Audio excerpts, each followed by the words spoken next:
So we have a blessing in our house today. A young lady who came by way of the girls' experience about 7 years ago, and we are a real relationship church. And it is built on relationships and built on being real. And ironically, this young lady's name is Real. And she is coming here this morning to share with us, and I pray that you will give her a lovely Soul Factory welcome, because we are not the Apollo, a welcome for her to come up here and share with us. Amen. Real, welcome.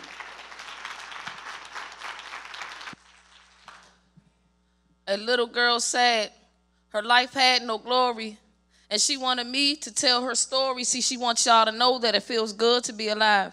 See, this young girl died 4 times, and after each time was brought back to life. She overcame hell, grief, and strife. Strife as she begs for her life, she's begging to live. But what did he have to give? Only 8. About to face one who was ready to penetrate. No, no, please, she screams. Nose wet, cold sweats almost like a bad dream. No, no, please, as she hides deep under her cover, she's screaming to her seductive side, circumcised, stroking penis and thighs, brother, but she ain't blame him because he ain't know who was on his own mind. He was only 9 or maybe even 8 too. But because they was only 8 months apart. But his forceful thrusting made her skip panic and beats in her heart. She hated herself because in a way she liked it but couldn't understand it. It all started with that man touching when she was 6. Her grandmother was in the next room. She knew he'd be coming soon. She faking asleep. Heavy breaths when she breathes. Her heart began to skip a beat. She opened her eyes hoping he'd realize that she's his cousin. But it just wasn't working, completing positions that was existing from the night before. And only 2 years later, she's turned right back into that late night, only 8 sister figure whore. And that pattern continues. Mommy and daddy ain't know what they were into. Dropped off at grandma's house. For 6 years, her brother played the spouse. Finally, at 14, she said, no, this is enough. This is enough. Seen as a diamond in the rough, so now she finds a real boyfriend, and as their day 10, the word comes up. Sex. 14 with a nice figure and fully developed breast. So to keep him giving what her brother had perfected made her seem open to everything like her vagina was eclectic. And as he continued to stroke for pleasure in her treasure, she screamed, stop. Please stop. And as he continued to stroke on top, making out her cries to be moaned, so he groans. Now she's giving flashbacks of her brother who already had that. And as her vaginal starts bleeding, her terror is stopped by erupted semen. She promised herself that this wouldn't happen anymore. Her soul was taken by life's deepest whirlwinds, finding self-comfort and trying to fill a void through girlfriends. See, it's December 4th, 2003. Confused about every exposing part on her body, she was the type to look around when she walks, just to stutter when she talks. All about being paranoid around others, giving so much grief that she was now known as a lesbian lover. A lesbian lover. This wasn't her. With purpose did she serve, so she cried and she cried as the blade of the knife tapped her wrist on her late night suicide tries. And after 2 years of hard cries, during her late night suicide tries. And after 2 years of hard cry, tears, and fears, see, during this stage, she felt so afraid. She felt that God didn't love her, wondering why he didn't touch down from the skies above her. But I stepped in and hugged her and said, Shaquita, stop crying. Stop lying to yourself, for you need some help. And from that day on, I began to love me. I broke the whips and chains and I became free. She you see in this story is me. I killed those old games and old lifestyle that was perfected. I arose with higher expectations. I resurrected.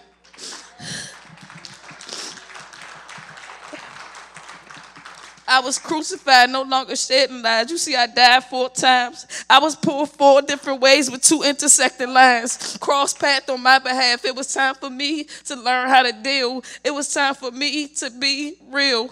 R-E-I-L, reborn early in life. And though I was given so much strife, I was given a second chance to live. Life to me, he decided to give. See, all my life I've been real.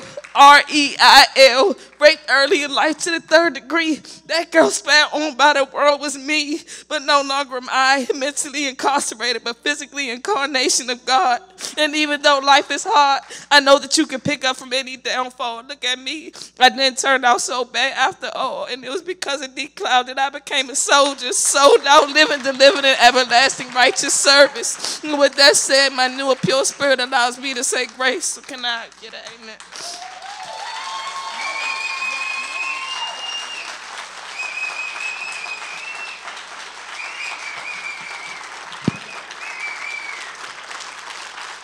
Praise God. Do you see what it takes? Do you see what it takes to get healed? Don't miss this moment. Do you see what it takes to get healed? It is not going to come easy, and it's not going to just let you. You are going to have to take it. Father, I speak to an audience of one that should pass this way one time and one time only. If there's any good that I can do, any love that I can show, any kindness I can show, let me not refrain, but let me speak your word, Father.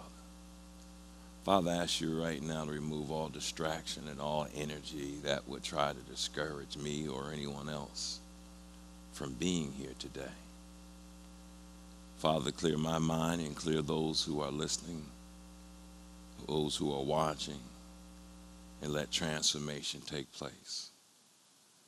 Now, Lord, help me to enjoy ministering to you. And Father, I hope to receive from you. I thank you for this path that you have us on. Now teach us, God. Teach me, Father. This is a whole new day on a whole new way. And I'm just glad to have some direction. Now bless her soul. She's been on the run. She's been on the run for some time. Father, we are here for Law Run, healed. Let her become healed, Father. Let her become healed. And Father, give me a joy in my spirit to add life and benefit and be so present in this moment and transcend all personal drama and everything and do your will. I thank you for clarity. And I thank you that your anointing is falling on many people all over this world. Now, Father, set her free. Set him free. It is done. Amen. Probably seems like 2 years ago, I'm not sure how long ago it was, that I had come out the hospital and I went into the hospital with a plan. Sometimes when things come into your life, they don't come scheduled. And I was rolling and I was ready to bring it. Had gotten myself together, gotten my directions, and I was ready to roll. And then I started getting this tremendous headache. This headache wouldn't go anywhere. I was trying to do everything I could to get rid of it. And I was going to doctors, and at some point, one doctor, two doctors told me it was psychosomatic. And I said, nah,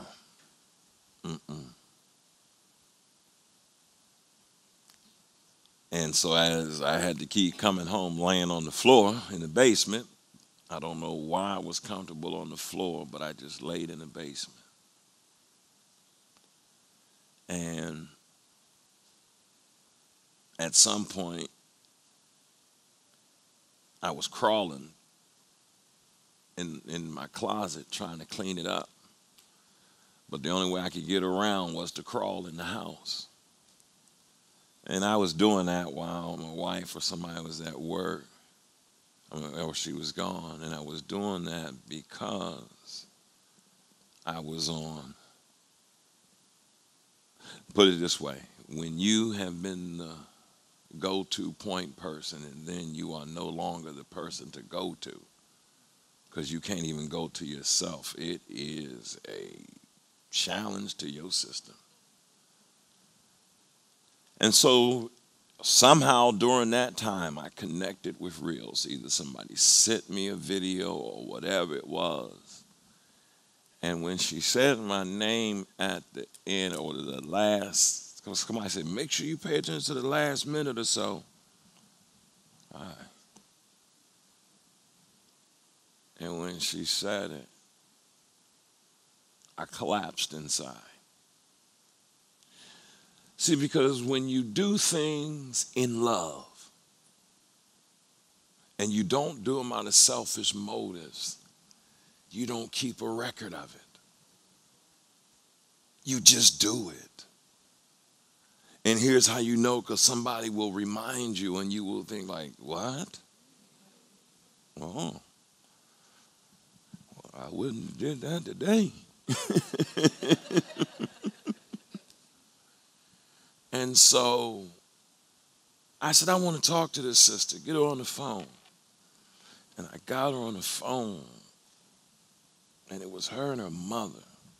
I don't want to look at your face now because I don't feel like crying, sister. So if you're here, I'll talk to you after service. But I'm a crying prophet. I'm a weeping prophet, and I'm not ashamed of it anymore. But we got on the phone. And by faith, I told her, we're going to be on stage together because your poem is going to change a whole bunch of men and women. And she gave me some nice accolades and that kind of stuff, and she was an artist. And the entire time, because today we're talking about the journey to wellness, her journey to wellness. His journey to wellness. When your relationships get right, you talk in faith. And I told her, we're going to do this. And although my body was rebelling, I said, we're going to do this. Because I had to believe God for healing. And so we're going to talk about healing through her journey. The re-education of Law Run Healed. Law, whenever you make an inner vow to yourself, that vow becomes a law. And when you become a law unto yourself, then you perceive life based upon your standards and principles.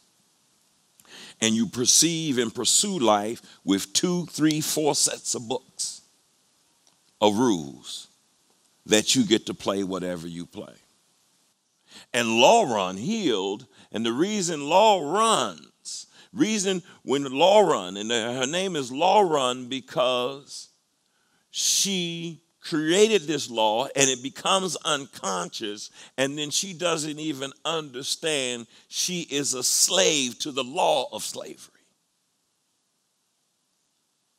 And once you have attempted to make your life line up with a law, some people talking 3 strikes, you out.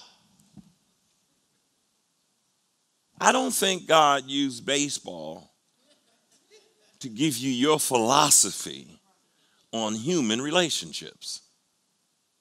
And so, Law Run Healed, meaning women run away, men run away. Some of us got a home, but we still running, hiding.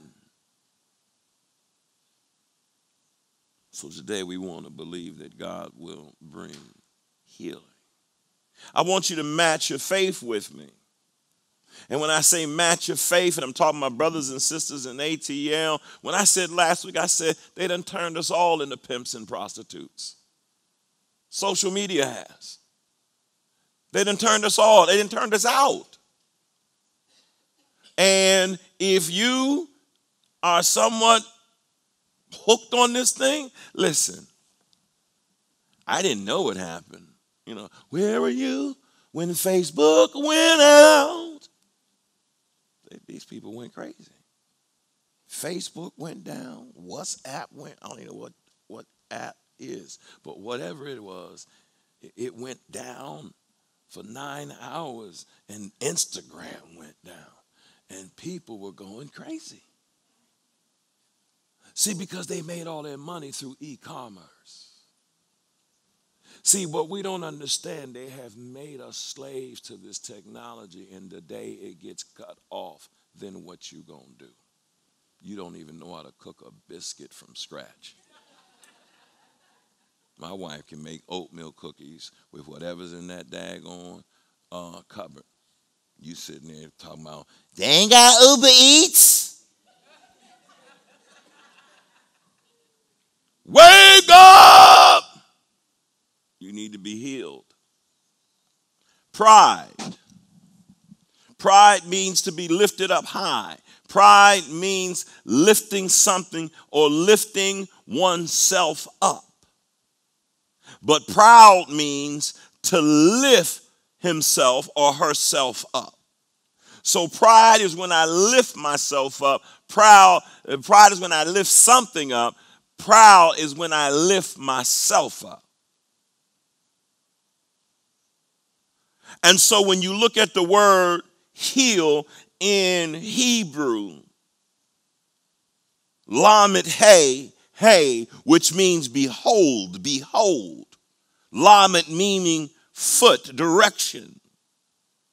And so to be healed, and he says, behold, behold, I'm sending you into a direction. This is where they got the word medicine. Behold means to look, to breathe, to sigh, to reveal, a revelation. And so suffering is about getting a revelation. Healing is about being revealed to who you are. Healing is about entering into a situation that you normally were not aware of and being made aware of it.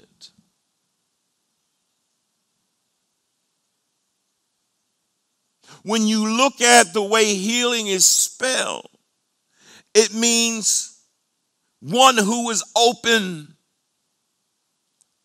and the wounds are open, and sickness and illness are cured. And the reason they put race, the head and the mouth, because the ancients understood you are healed by the seeds of the earth. Did y'all hear that?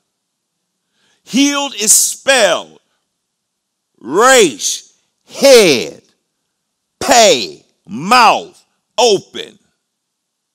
Head, mouth, open. Because they understood, get your healing from the seeds of the earth.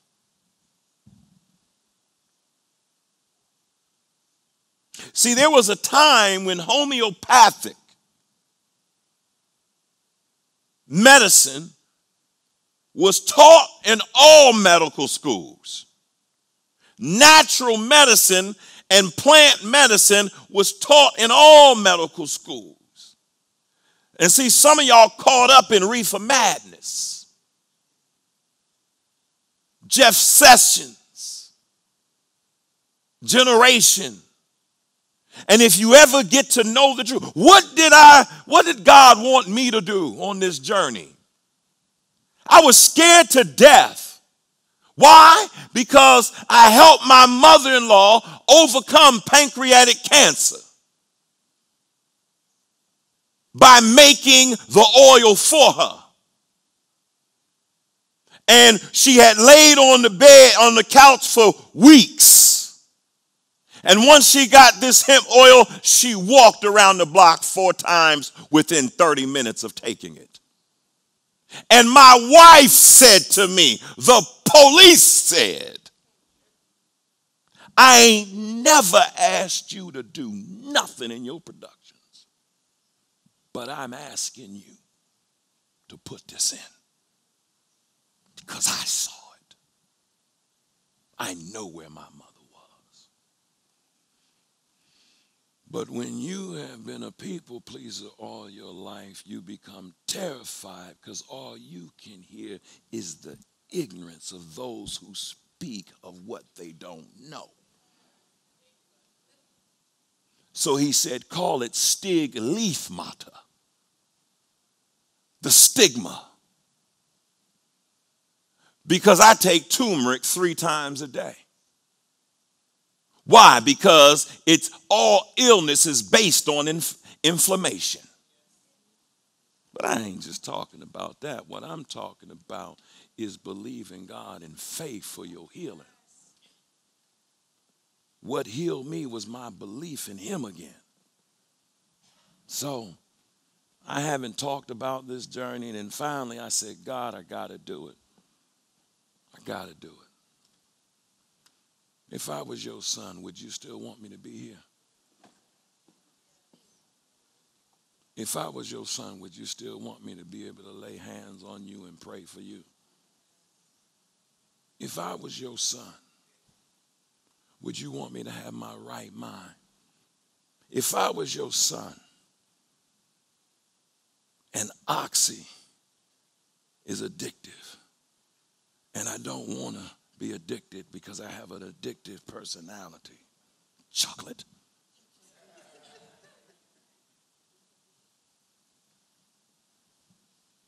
Wellness is your right.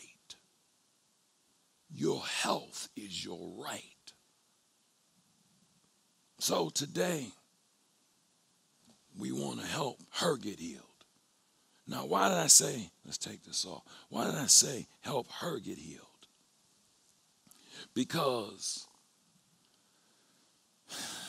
let's just call it the X factor. You hurt yourself to make me stay. This is crazy. This is crazy. This is crazy. This is crazy. And she says, care for me, care for me. Said you'd be there for me. Why won't you live for me, live for me, live for me? Why don't you give for me? And all that kind of stuff. When a woman says, what can I do to get reciprocity? What she's saying, she said, because no one will love you more than I will. Because she's saying, I didn't love so much of you. I know another woman would not put up with what I put up. So she says, so reciprocity means how can I reap what I sow? And unfortunately, women are reaping the poor health benefits of being in relationships that were not committed or based upon healthiness. And not that it was always his fault or anything, but if you are in constant drama, you are in constant stress. Am I right? And stress brings about pain. Am I right? And so I want to talk about the journey to wellness. So I'm glad we got a lot of this done. Where is number 1? Her life is normal. And what is happening is that she has a limited awareness of health problems. See, after pastoring for so many years, I saw people who were healthy, but then boom, it hit them. And when it hit, because sometimes we have a limited awareness of what's going on because we believe that our youth will carry us through, which causes her, we learn, to create a persona. And most women, men too, but a lot of women will create a people-pleasing persona. Why? Because when they create that persona, they learn how to manipulate and get through people so that they can get what they want. Yeah, that's right. Pass out the circles. And so when you create a persona, that means you become an enemy to yourself. Does that make sense? If I create a false me, then who's living the life that I'm living? It is the pretense or the romanticizing of me. And this new thing out here now, and it ain't new, it's just another way to do it. You used to call it's your thing. I'll do what you want to do. So now it's living my life to the fullest, living my best life, doing all these different things. Let me give you something. You ain't going to live your best life if you committed to the worst life. You ain't going to live your best life if you committed to the worst thought life. And so you can go around and hit all these Twitter affirmations that you're going to live your life to the fullest. But what is to the fullest? To the fullest is that when you ask, it shows up. To the fullest is that when you call on God and you are in crisis, he will show up exactly when you need it. To the fullest is to know you ain't going to lose it because you can handle it. And so her life is at a normal pace. And in her life being at where's number 2? Thank you. In her life being there, something happens. That song, The X Factor, is about the betrayals that she experienced over and over again. And it's not just you can experience betrayals with family members or whatever, and especially if you're a female. See, daughters of resistance? Resilience. Well, y'all, I resist y'all, so that's why I'm trying to figure out. No, daughters of resilience. Listen to me. You must understand you done been through so much that you have to take your life back. But sometimes if you are not present with your life, it takes a medical event to trigger your awareness. Am I right? It takes a situation. This goes right here, right? It takes a situation to trigger your awareness. I have a problem. I'm human. And I'll die one day. Becomes an increased awareness. See, we don't pay attention until we are hit. Until we hit with a major setback that we can't manipulate our way out of. And this is where you come into an understanding. I need something higher than me.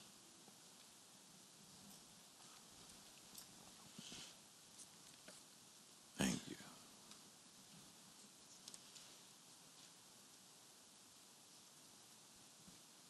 Thoughts of health before the problem or situation begin to talk to her. See, your body is made. God developed us in such a way. We don't understand how good we got it until we catch the flu. Am I right? We don't understand how good we got it until we stub a toe or we just stand up. Because I have a left knee brace on right now because I stood up. I went that way and my knee went to the kitchen. And I just got off the couch. I said, what is this?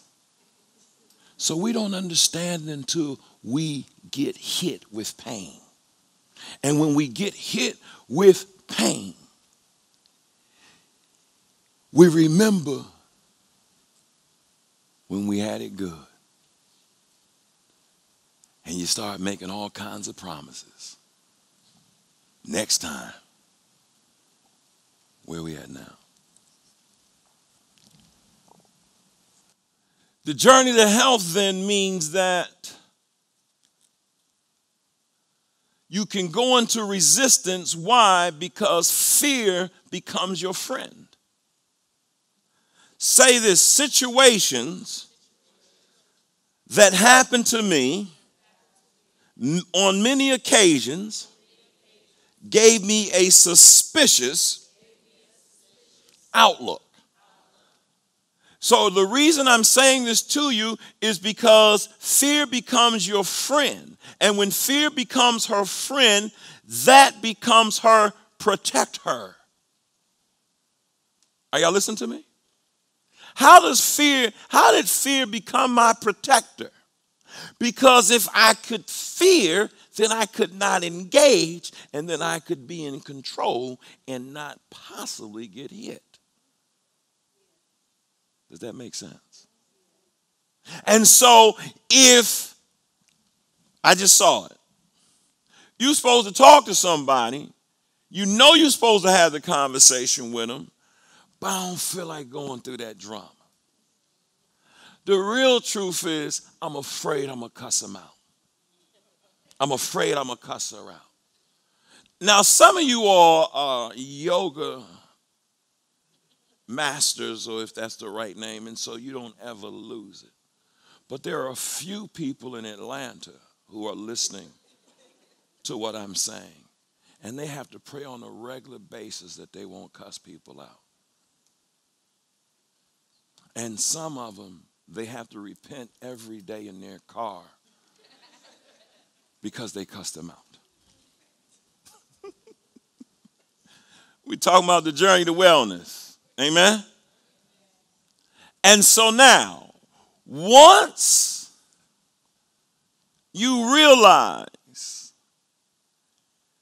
well, I didn't finish this. When fear becomes your friend and it protects you, you end up with an indwelling spirit of fear and not the indwelling spirit of the Holy Spirit, the Comforter. Because when you are trying to get well, listen to me, you don't fellowship with the negativity. You don't fellowship with what if.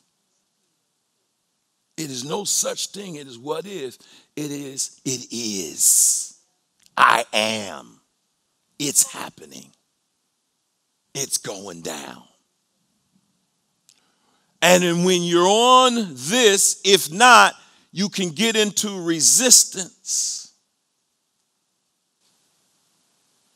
And you won't call the doctor or you won't tell your friends. Here's how you know you messed up. I don't want nobody to know my business. You have yet to realize you're going to die. Meaning, I ain't trying to be morbid, you're human. I did that.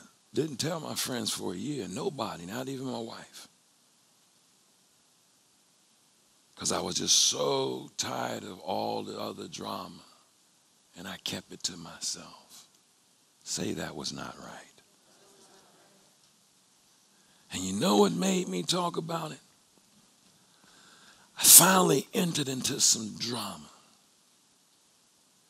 And I had a wise man say, son, it was a lawyer. He said, instead of dealing with that has no bearing at all, because it's about absolutely nothing, I suggest you go take care of yourself. Because I was confessing to the lawyer, something's happening with my body. Now, the way I had to tell my wife and all these different things, and I'm not, and guys, can I just talk? Because all of us will be sometimes, and I hope you never are, But you have to be at a point that you didn't know where you would be. And I made a decision. I'm not going to take this energy that I would normally spend on being upset, bitter, angry, on get back, depressed, overeating, doing whatever. I'm not going to spend my energy. I'm going to pick up the phone and I'm going to call Cancer Center Treatments of America. And I'm going to start the process because I've known this for a year. And then I tried to speak to Satan, to tell Satan, hey man, I'm going through. I don't give a boom, boom, boom, boom, boom. See, you're going to have to get to the point that you understand don't nobody give nothing about you. Because people would rather be upset over something stupid and miss years. When she refuses to seek help, she becomes the WebMD.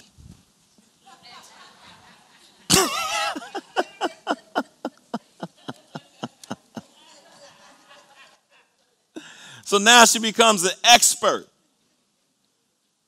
on all kinds of stuff. Listen, I don't do that no more.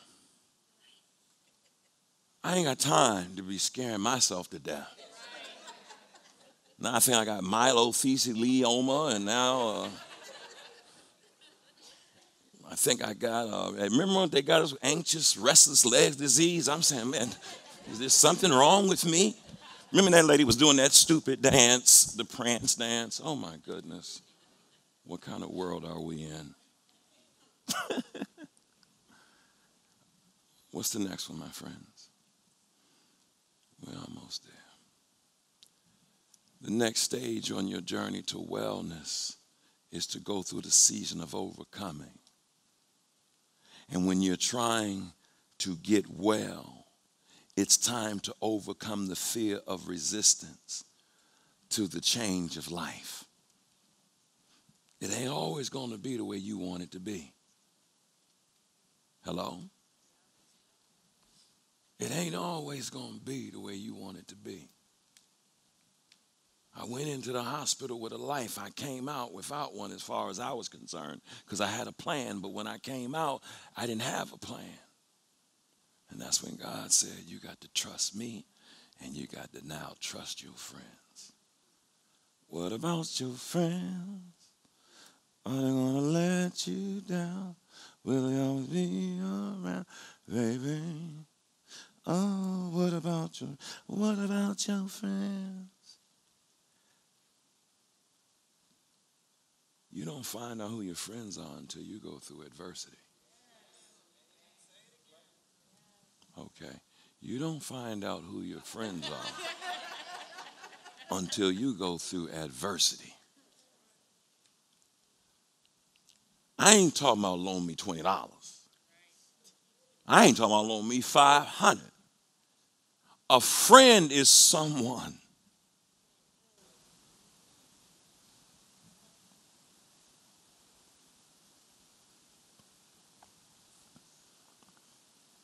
that'll get on a plane and come find you.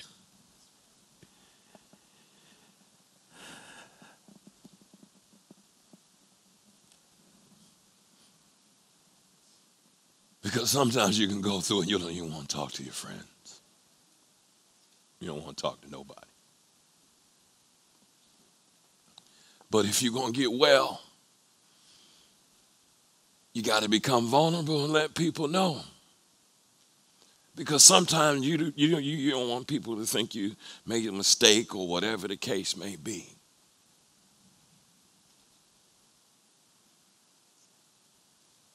And on a couple occasions, I've had my friends come get me. Because friends know when you ain't yourself.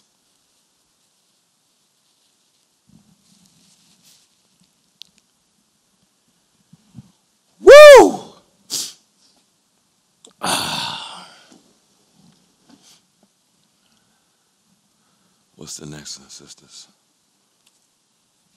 Now I'm going to close it out. It's at this stage where you must commit to my health, renewal, and recovery. I didn't wait to crisis to lose weight. I didn't wait to crisis to start eating right. I made the decision. I'm going to go ahead and beat this addiction to food or whatever it is now. Not knowing that every time I went to the doctors, they would look at my records and say, and what's your age?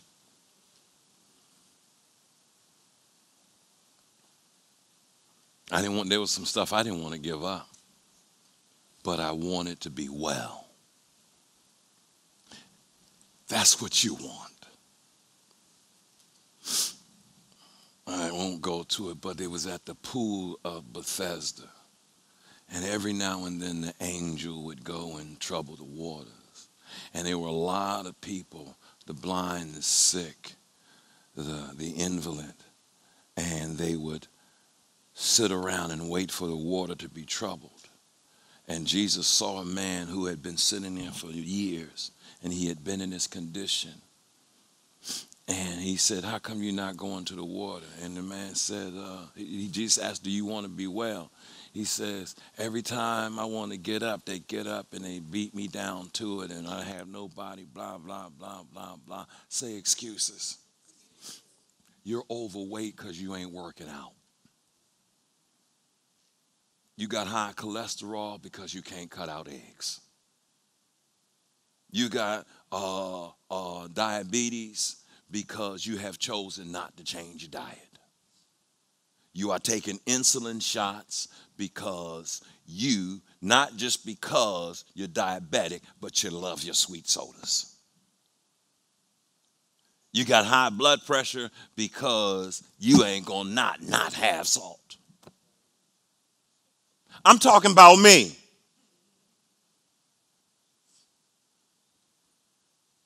But the day you decide to realize God says, I am a healer of those who seek me. He will heal your mind, your body, your spirit, and your soul.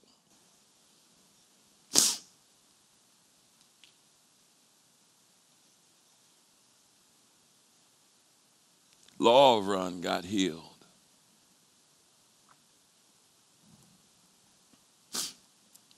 If you spent what you spent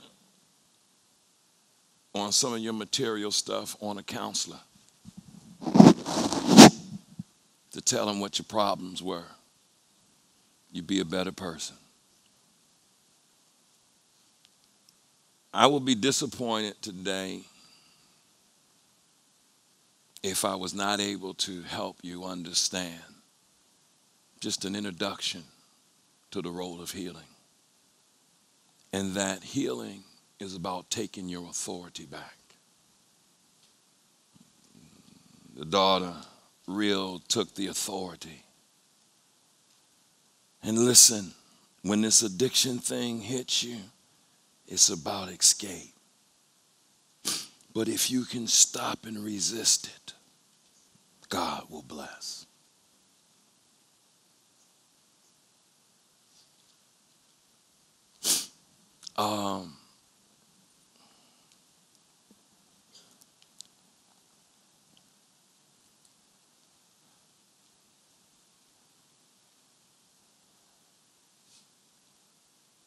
I believe partly he has me talking about women because a bunch of girls are on their way here in both locations because it's time for re-education. God has called you to this ministry, then he's called you to be real. We did it one time and gave it our best shot. Now let's let God do it and see who he gets out.